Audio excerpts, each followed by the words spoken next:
Ok, cuando te excomulga la Iglesia Católica, ¿qué es exactamente excomulgar? No sé eso, varón, pero lo destierran, Bueno, lo algún destierran, algo católico, así, va, ya no algún pertenece. católico, a ver, Gabo, Adelante, adelante, Gabo. contesta. Yo les contesto. Mira, descomulgar es que... adelante, Josecito. ¿Quieres contestar tú, José? Bueno, te puedo contestar según, según lo que me recuerdo, ¿no? En la Iglesia Católica excomulgar significa imponer la pena más grave, ¿no? Que puede recibir un fiel. Excomulgar, ¿no? Excluido de la comunión plena, ¿no? Con la Iglesia, por cometer faltas muy graves contra la fe o alguna disciplina, ¿no? Eclesial. Según yo entiendo, lo que me han dicho algunos católicos y lo que he leído, que no es una expulsión definitiva de la Iglesia, sino una medida disciplinaria para llamar a la persona al arrepentimiento.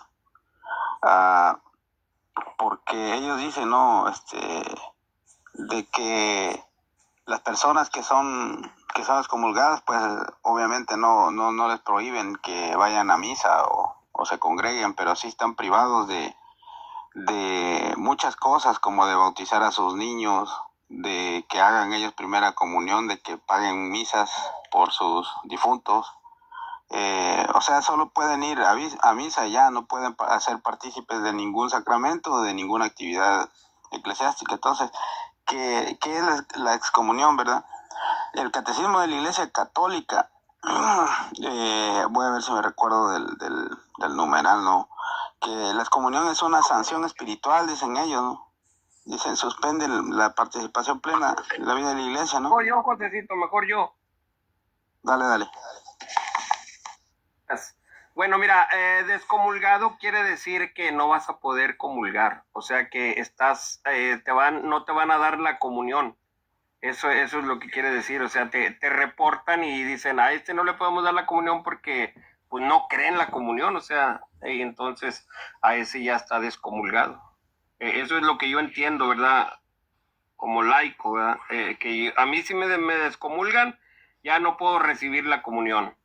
Adelante, hermanitos. Ok, mi pregunta es, ¿por tiempo indefinido o es para siempre? Digo que confesando uno o retractándose como estaba diciendo ahorita Josecito, sí, puedes, volver a entrar a la gracia y volver a...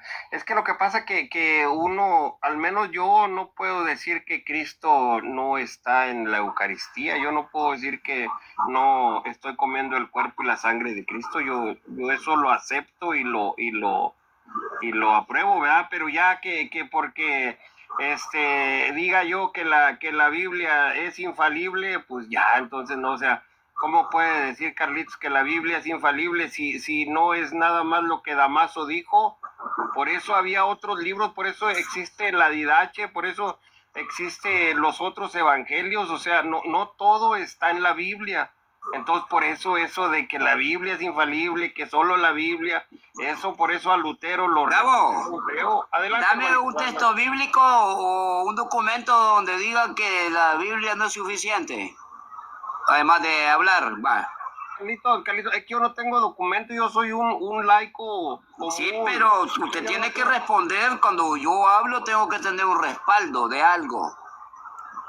Pues el único respaldo es que yo sé que hay más libros, que no solamente es la Biblia, no es nada más lo que diga Damaso. Damaso dijo, estos libros son palabra de Dios, pero pues si yo sé que existe el Evangelio de Pedro, yo sé que existe el Evangelio de María Magdalena, ellos anduvieron con Jesucristo y yo no puedo decir que ellos son mentirosos o lo que ellos dijeron me vaya a mandar al infierno. ¿A quién le crees vos más? ¿A un hombre o a Dios? Ah, Dios no. Le cree más a un hombre que a Dios. Ese es el problema, que le creen a San Guamazo. Sí. Dice la palabra de Dios, maldito el hombre que confía en el hombre y pone carne por su brazo. ¿Oí cómo dice? Maldito el hombre que confía en el hombre y pone carne por su brazo. ¿En qué crees vos? ¿En un hombre o en Dios? Ya, Damaso, ya ni los huesos están. Y Dios permanece para siempre, imagínate. Por eso te digo, o sea, la Biblia no puede ser infalible, ni tampoco podemos decir que ya nomás lo que viene en la Biblia y eso es. Por eso la Biblia no tiene autoridad, la autoridad la tiene el magisterio, la autoridad la tiene el Papa. Oh, Gabrielito, ¿cómo vas a decir eso? Equivocado. Te voy a dar otro versículo bíblico de maldición. Oí como dice. Oí, esto se le olvidó al Vaticano poner, ¿verdad? La Biblia es completa. Oí. Oponerse a la palabra de Dios trae graves consecuencias espirituales y físicas. Oí. Aquí Dios mismo hablando, incluyendo la separación de Dios. Oí. La esterilidad espiritual, juicio divino y muerte. Cuando el hombre hace que la sola escritura no basta, la desobediencia consciente rechaza la guía divina, ¿oí?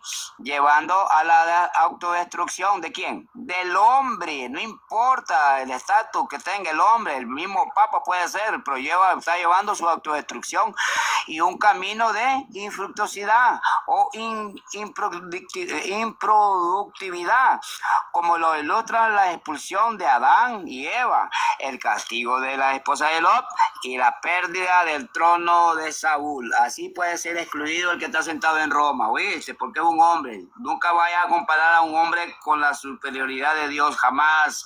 Isaías 5:24 dice: por tanto, como la lengua del fuego consume el rastrojo y la llama devora la paja, así será su raíz como podredumbre. ¿Oí cómo le habla? Así es él como podredumbre que está sentado en Roma, ¿ves?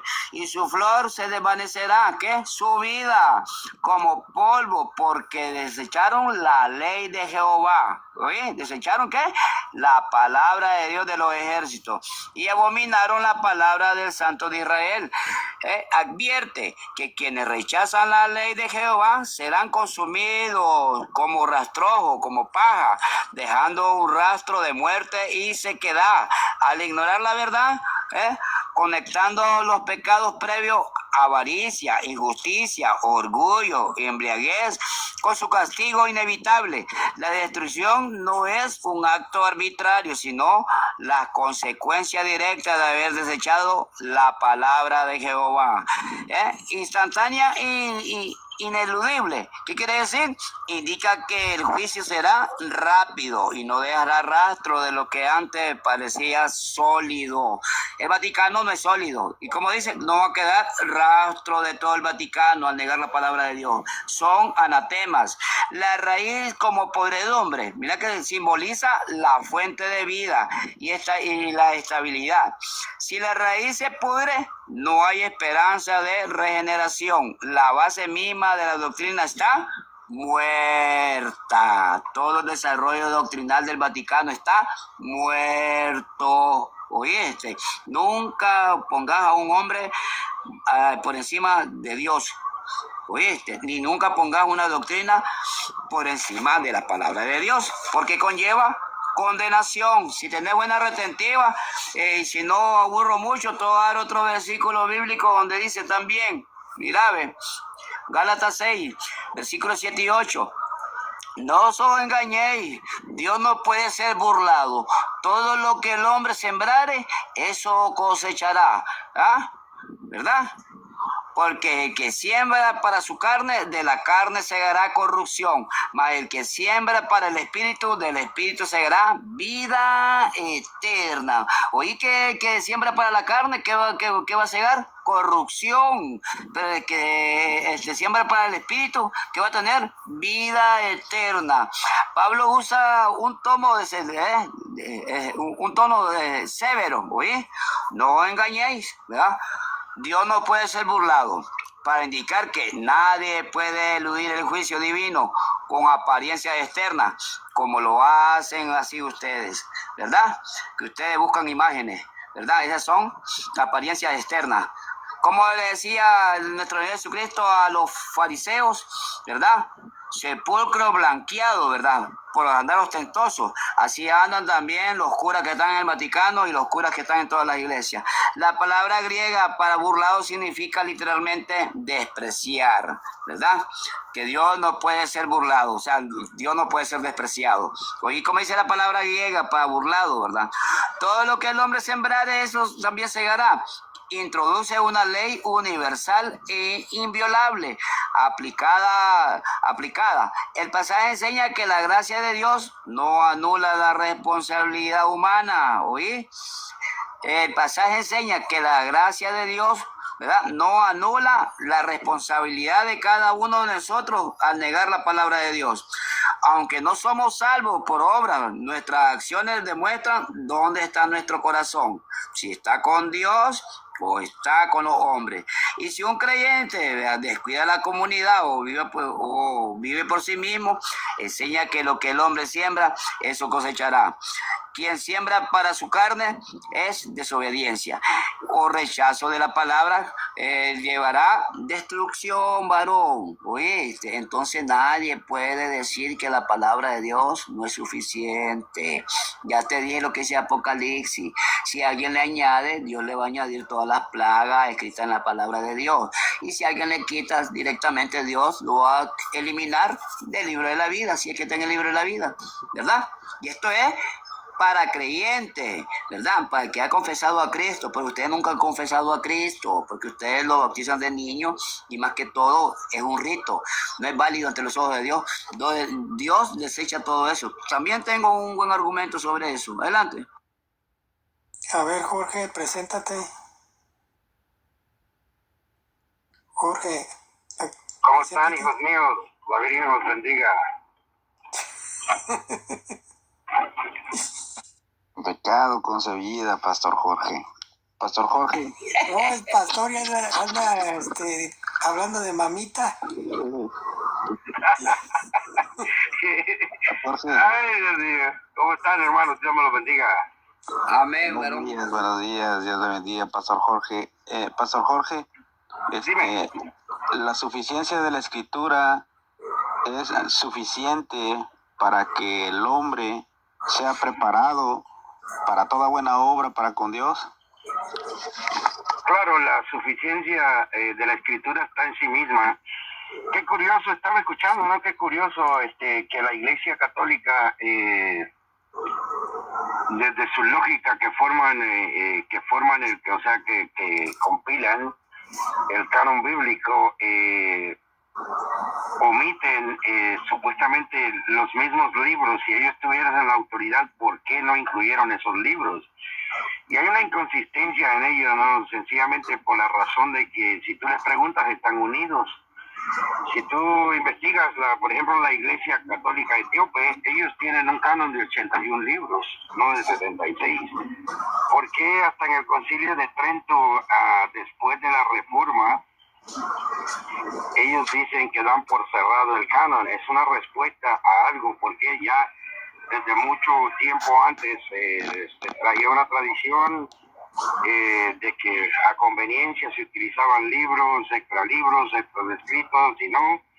La formación del canon bíblico lleva un proceso se consideraron listas siríacas, listas alejandrinas, listas etíopes, y ha sido un ir y venir. De hecho, no sé si ustedes han escuchado hablar de la Vetux Latina, ¿no? Que fue una traducción, y ya esas locuras de que Dámaso dijo palabra de Dios. No, Dámaso murió como 12 años antes de que Jerónimo de Estridón terminara de traducir las cartas, ¿no?, que se colectaron. Que si vas a leer a Eusebio de Cesarea, hubo un discípulo de alguien que se llamaba Pámpilo, que fue el que fue a las diferentes ciudades y tomó diferentes escritos. Sin embargo, ya Ireneo de León y muchos de ellos ya hablaban de los 4 evangelios, ya se daban por sentada la autoridad de los 27 libros.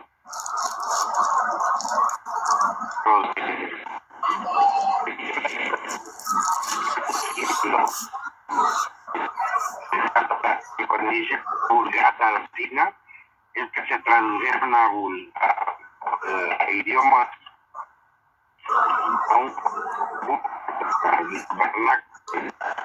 que no eran académicos.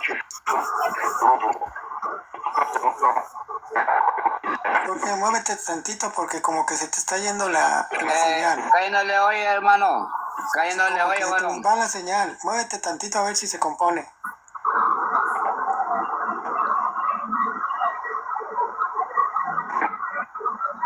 Bueno, siervo de Jesucristo, preséntate.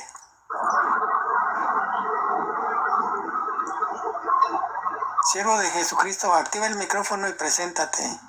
Sí, buenos días, Dios los bendiga a todos. Escuché un poquito lo que estaba diciendo, hermano. Jorge. Estaba hablando sobre la condenación, sobre el juicio. Perdón, bro, perdón. Papa, ¿estás ahí? Jorge Posada o José o Jorge, Sí, ¿tienen moderación aquí ustedes? Sí, yo tengo, pero Okay. sí tengo. Ok. Ahorita te pongo, Jorge. Dale, adelante. Y también ponme, Miguelito. Sí, ¿sí me escuchan, hermanos? Ahora Hoy sí, sí. Pastor Jorge. Ahora sí. Hoy sí, Adelante. hermano. Sí, Adelante. entonces sí, de hecho se tradujo, a eso se llama, ¿verdad? La Vulgata Latina, lenguas vernáculas. Recordemos que no había acceso a la Biblia, nada más las personas que tenían posición, no tenían un acceso a las escrituras, entonces fue nada más una traducción porque ya los escritos ya estaban, ya todo estaba listo. Entonces la suficiencia de las escrituras, pues recuérdate que el mismo Tomás de Aquino nos menciona muchas veces de que la Suma Teológica número 3, que se recogen muchas tradiciones a lo largo del tiempo y se vienen proponiendo de tradición a práctica y de práctica a dogmas. Y esto lo vemos, ¿no? Que hasta ahí por el 1950 muchos de los dogmas marianos son establecidos como dogmas, que ahí habían unos. ¿Por qué? Porque es un ir y devenir entre lo que es la tradición, en lo que es por ejemplo, hace algún tiempo, hace quizá como un año, la meten la Pachamama al Vaticano. Ese es el primer paso. De aquí a unos 10 años, pues ya hay que adorar a la Santa Pachamama, ya no solamente en una región de un lugar, sino que ahora se hace universal, y así es como trabaja la Iglesia Católica, ¿no? Adaptado a la famosa tradición, sino sencillamente, si vamos a las Escrituras, Dios le dice a Moisés: escribe en este libro todas las cosas para que todas las generaciones vayan ahí.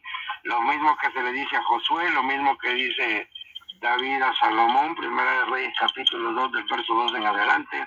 Lo mismo que dice Apocalipsis, ¿no? Que hay una maldición al que le quite o le ponga la escritura. Entonces ahí te habla, ¿verdad? Que esa escritura tiene una suficiencia, como dice Pablo, para que nosotros podamos partir de ahí, porque nosotros no podemos especular sobre cosas que no están en la escritura. ¿Por qué?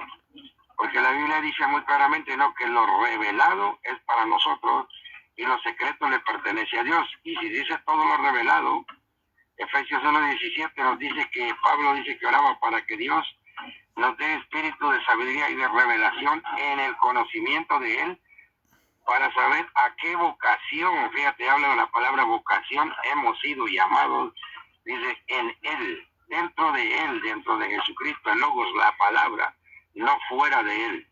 Así que la suficiencia de la palabra para nosotros, pues, es lo que nos mantiene y nos lleva hacia esa fe en Jesucristo, el Hijo de Dios.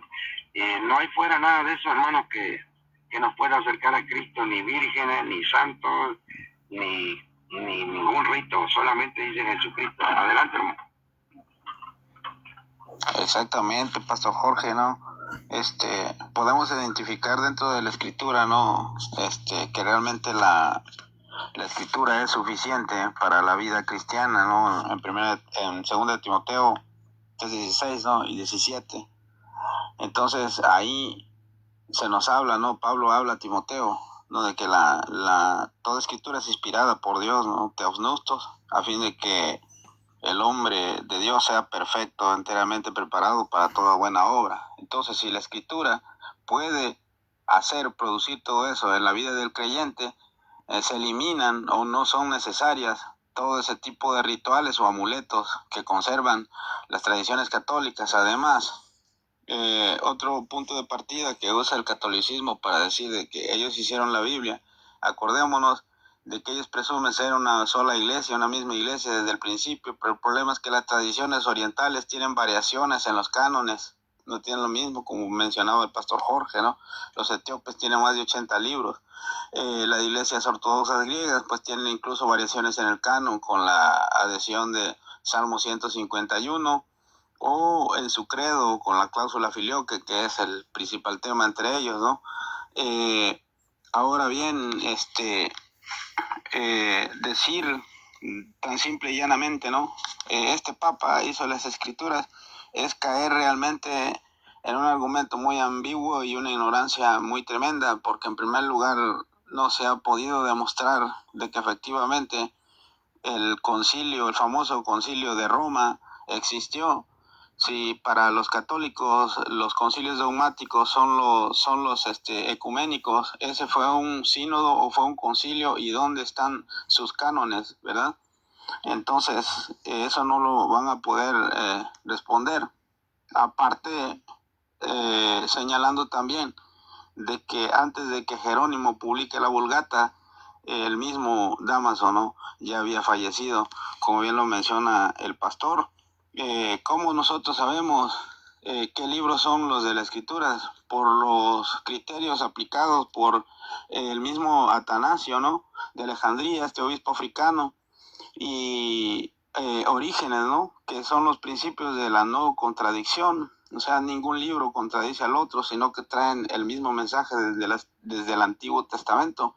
Y las variaciones que hay en las discrepancias entre evangélicos y católicos romanos son del Antiguo Testamento, pero más sin embargo, el mismo Señor Jesucristo en Lucas 24, 44 y 45, ¿no? Él menciona implícitamente un canon, ya, ahí, ¿no?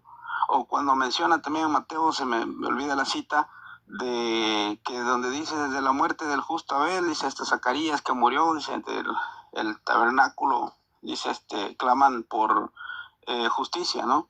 Menciona un canon. Ahora la pregunta está, los libros deuterocanónicos que puso el mismo Jerónimo como apócrifos, ¿tienen verdades bíblicas o alguna doctrina que no se encuentre entre los 66 libros inspirados, ¿no?, por Dios, que el mismo Atanasio, ¿no?, citó los libros que él consideraba canónicos, coincidiendo en un 99%, a excepción del libro de Esther, con el canon protestante, ¿verdad?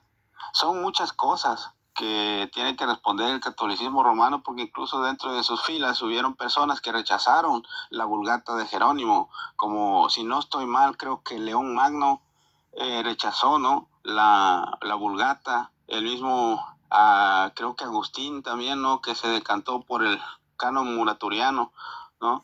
Entonces, son muchas cosas, ¿no? Pero ese es un tema muy complejo. Siempre yo le he dicho que es un tema que pues, en mi caso personal pues me supera, pero el católico pues es tan aventado, ¿no?, y bien quitado de la pena, dice, Damaso hizo la Biblia tan simple y llanamente, y fue un proceso tan largo que incluso el mismo catolicismo romano reconoce de que hasta en el Concilio de Trento ellos pudieron canonizar, pudieron tener un canon ya cerrado, porque hubieron muchas discrepancias a lo largo de la historia en cuanto a la Vulgata, ¿no?, tal como el mismo el cardenal Cayetano, ¿no?, que él hizo una Biblia y no incluyó los libros deuterocanónicos.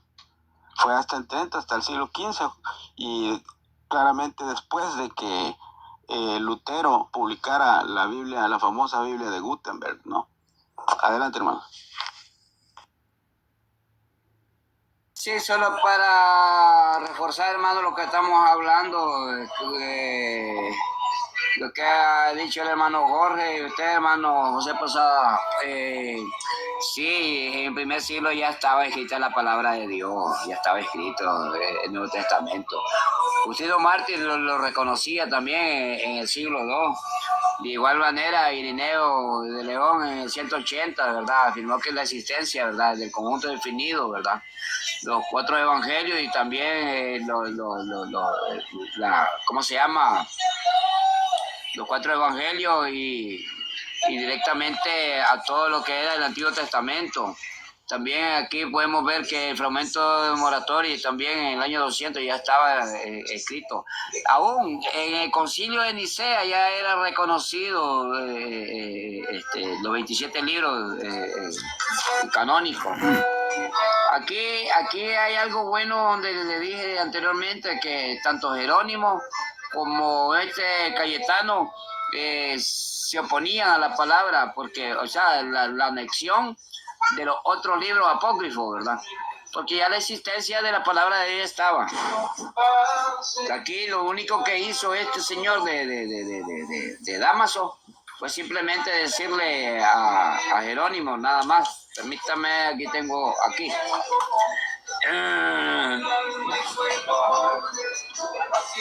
A Jerónimo ni él la hizo, o sea, no la, ¿cómo se llama? Vamos a ver, el Papa Dámaso I no escribió la Biblia, ¿verdad?, sino que impulsó su recopilación, o sea, la editaron del hebreo al latín. Eso fue lo que hicieron nada más, ¿verdad?, en el siglo IV aproximadamente, en el 382. Y la Biblia, pues directamente ya sabía que estaban inspirados los 27 libros. Y el rol única y exclusivamente que hizo Dámaso fue bajo su pontificado, ¿verdad?, bajo su papado, que le encargó a Jerónimo la traducción. Ni él mismo la tradujo, sino que fue Jerónimo que la tradujo, ¿verdad?, del hebreo al latín. Eso fue todo lo que hizo, pues la palabra de Dios ya era reconocida. Ahora, ¿por qué no pudieron ellos meterle la doctrina católica? Porque directamente que la palabra de Dios escrita, ¿verdad?, podemos ver que es el fundamento inamovible, ¿verdad?, y es el punto de partida para quienes cuestionan la incorporación de enseñanzas no registradas explícitamente en el Nuevo Testamento. El argumento histórico y teológico fundamental, la inmutabilidad, ¿verdad?, del canon bíblico, la inmutabilidad de la palabra, no pudieron hacerlo porque, en efecto, desde una perspectiva histórica y lógica, no pudieron editar o preescribir los textos originales de la Biblia para que dijeran explícitamente cosas como el Papa es infalible, o la transustanciación, o el bautismo de los niños. ¿El por qué? Porque ese injerto directo fue imposible, ¿verdad?, porque el cierre del canon, cuando ya muchos escritos, ¿verdad?, muchas palabras, vamos a ver, para cuando de estos dogmas, ¿verdad?, se definieron formalmente, mucho en la Edad Media o en el Concilio de Trento o en el Concilio del año del siglo XVI. El Nuevo Testamento llevaba más de 1000 años circulando, miles de copias en griego, ¿verdad?, en latín siriaco, estaban esparcidos por todo el mundo. Por eso se le hacía imposible, ¿verdad?, la imposibilidad física. No podían recolectar cada manuscrito del mundo para alterarlo. Por eso se le hizo imposible injertar esa doctrina de hombre, ¿verdad? No pudieron. Entonces, por eso aquí está revelado, Gabo, ¿por qué no pudieron? Porque eso no es inspirado, Gabo, ¿verdad? Ahora, la estrategia de la tradición, al no poder alterar la letra de la Biblia, la Iglesia romana, ¿qué fue lo que hizo? Optó por una vía distinta, la tradición oral y el magisterio. ¿Viste, Gabo? Ocuparon esa estrategia, pero no es porque sea bíblico. Una de las razones por que se oponen a la sola escritura es porque si ellos aceptaban la sola escritura, la palabra de Dios, oí muy bien, Gabo, es muy específico y muy importante para que aprendas. La palabra de Dios no respalda tu magisterio. toda la doctrina del Vaticano, la palabra de Dios no la respalda. Ahí tenés que ver que no es palabra de Dios lo que ellos han hecho. Si ellos hubieran sido conscientes y sabían de que era revelación divina, hubieran aceptado la palabra de Dios. Pero desde el momento que no la aceptan es porque no es palabra de Dios. Porque se les hubiera caído el papado, la transubstanciación. O sea, todo lo que es el concilio del Vaticano se hubiera caído por medio de la palabra de Dios. Si hubieran dicho ellos que la única suficiencia es la palabra, el magisterio se hubiera caído. Hubiera sido derogado, pues ni existiera ahorita el Vaticano. Adelante.